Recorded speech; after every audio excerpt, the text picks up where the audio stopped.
नमस्कार दोस्तों, परिवार कहानी मंच में आपका स्वागत है। आज की कहानी का नाम है पगली कहीं की। बहू, क्या बना रही हो आज? रसोई में खड़ी अपनी बहू सुहानी से आशा जी ने पूछा। कुछ समझ में नहीं आ रहा माँ जी। रोज रोज यही सब्जियां खाते खाते तो हम सब उग गए हैं। असमंजस में पड़ी सुहानी बोली, चल तू इधर आ, आज सब्जी मैं बनाती हूँ। आज मैं बेसन की सब्जी बनाऊंगी। जतिन को तो बहुत पसंद थी मेरे हाथों की बनी बेसन की सब्जी। बेसन की सब्जी? हाँ हाँ मम्मी जी, एक बार ये भी बोल रहे थे, लेकिन मेरे सामने तो आपने कभी बनाई नहीं। सुहानी बोली, अरे वो तो शादी से पहले तेरी नंदे काम नहीं करने देती थी, फिर तूने आकर रसोई संभाल ली तो मेरी भी आदत छूट गई। चल आज बनाकर खिलाती हूँ। आशा जी आज पहले की तरह स्फूर्ति से अपने बेटे की मनपसंद बेसन की सब्जी बनाने में लग गई। काफ़ी साल हो गए थे रसोई में खाना बनाए तो हाथ थोड़ा कांप रहे थे, लेकिन चेहरे पर अलग ही उत्साह था। कुछ देर में बनने वाली सब्जी बनाने में आज लगभग 1 घंटा लग गया।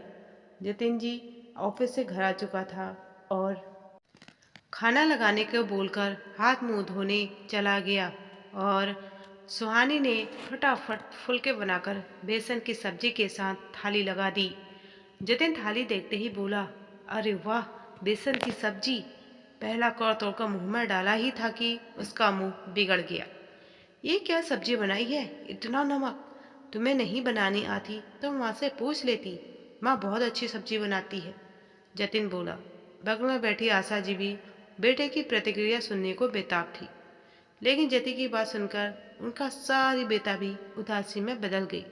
तभी सुहानी बोली, जी वो मैंने पहली बार बनाई थी ना, तो अंदाजा नहीं आया, लेकिन अगली बार माँ जी से अच्छी तरह पूछकर बनाऊंगी या फिर माँ जी को बोल दूंगी कि वही बना दे। अभी मैं दिन की सब्जी गर्म करके ला देती हूँ। पास बैठी आशा जी के चेहरे पर बहू की बात सुनकर मुस्कान आ गई।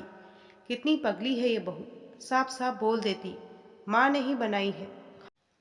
खराब बन गई तो अपना नाम लगा दिया। कुछ दिनों बाद संक्रांति का त्योहार आने वाला था, तो सुहानी के मायके सभी के लिए उपहार और मिठाइयाँ आई थी। सुहानी के लिए हरे रंग की और आशा जी के लिए नीले रंग की साड़ी आई थी। सुहानी को याद आया कि एक दिन आशा जी बोल रही थी कि मुझे नीला रंग पसंद नहीं, मैं नीला रंग नहीं पहनती। ये याद आते ही सुहानी झट से अपनी हरी साड़ी से वो नीली साड़ी बदल दी और वो हरी साड़ी अपनी सास को आशा जी को दे दी। आशा जी समझ गई थी, लेकिन सुहानी की भावना का मान रखने के लिए उन्होंने कुछ नहीं कहा। हाँ, त्योहार पर सुहानी को देने के लिए चुपके से एक सुंदर सी साड़ी लाकर रख दी। हाँ, मन ही मन बोले थी, सच में पगली है ये बहू, अपनी पसंद की साड़ी मुझे दे दी और खुद वो साड़ी ले ली। सुहानी की तबीयत आज कुछ ठीक नहीं थी, इसलिए वो दवा लेकर आराम कर रही थी। आशा जी के पास उनकी बेटी स्मृति का फोन आया कि वो और उसके ससुराल वाली देवी माता के दर्शन के लिए उनके शहर आ रहे हैं, तो कुछ देर के लिए घर पर ही आएंगे, दोपहर का खाना खाएंगे। ये सुनकर आशा जी के हाथ पैर फूलने लगे। बहू तो बीमार है और मुझसे इतने जनों का खाना बनना बहुत मुश्किल है। कुछ सोचकर उन्होंने फोन लगाया। थोड़ी देर में एक आदमी थैला भरकर सामान लेकर आ गया।